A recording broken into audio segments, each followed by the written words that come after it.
Hingi po tayo ng update sa lawak ng pinsala ng habagat at bagyong Karina. Makakausap po natin si Director Edgar Posadas, tagapagsalita ng Office of Civil Defense. Director Posadas, magandang gabi. Si PR Kanghel po ito.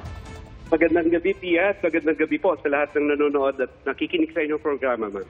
Director Posadas, kamustahin po namin ang monitoring ninyo sa epekto ng habagat at bagyong Karina. May mga estimate na po ba tayo kung gaano kalawak ang naidulot na pinsala naman ito?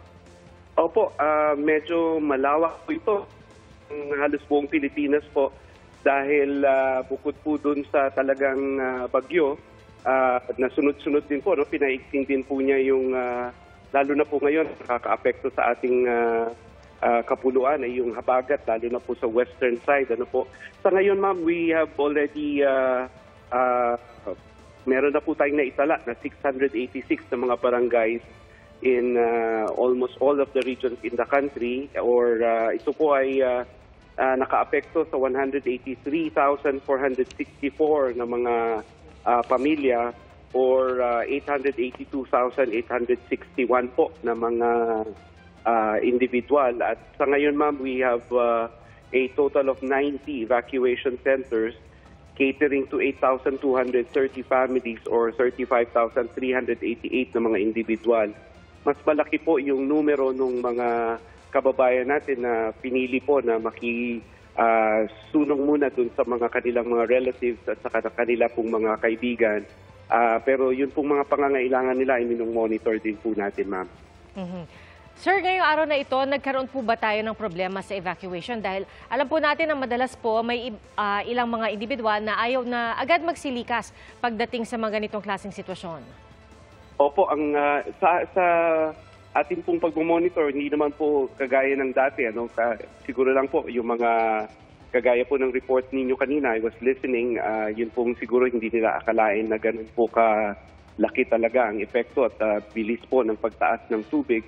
So basically po, dito naman sa Metro Manila, yan din po ang pinagtuunan natin ng pansin for the last 3 days now, no? Kasi yun pong rekomendasyon din natin sa yun nga po, para ma-suspend yung classes tomorrow, at saka yun din pong ganun din po sa mga opisina ng gobyerno dahil base po sa pagtataya ng Pag-asa, basically baka ganito rin po ang pag-ulan bukas, although papalabas na po si Karina, pero yun nga pong hatak niya sa habagat ang nakaka-apekto sa atin. At yun nga po kanina po na banggitin niyo na ang Pangulo ay nandito kanina. At para po pagtuunan ng pansin na yung talagang matutukan natin yung mga pangangailangan at pagtugon po sa mga pangangailangan ng ating mga kababayan, we have elevated po yung alert level status ng NDRIM OC to red, kasama din po ng mga ibang regional office ng OCD. Sir, sa monitoring po ninyo sa epekto ng Karina at ng habagat sa ating buong bansa, no, meron bang mga particular na lugar na kailangan talagang pagtuunan ng dagdag pansin? Kanina po, nagkaroon tayo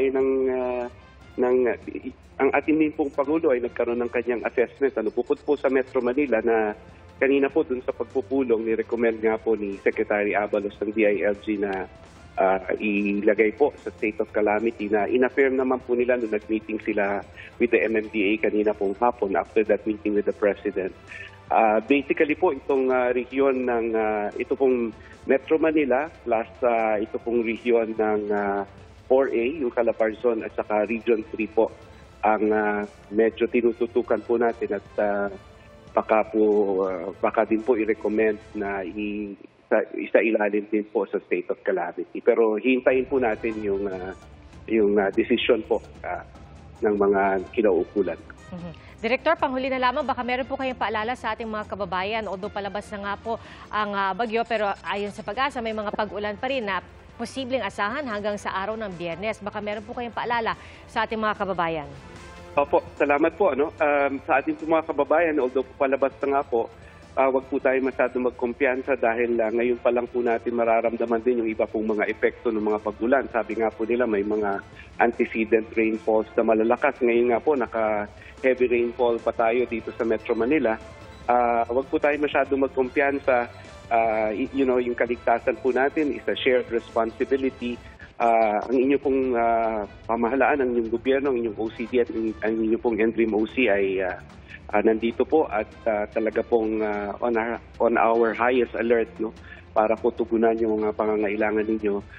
Kung kinakailangan po, no, maging mapagmat tayo, kung tayo po ay mabisuhan na pansamantala pong dumikas, gawin na po natin dahil para din po sa inyong kabutihan, kaligtasan.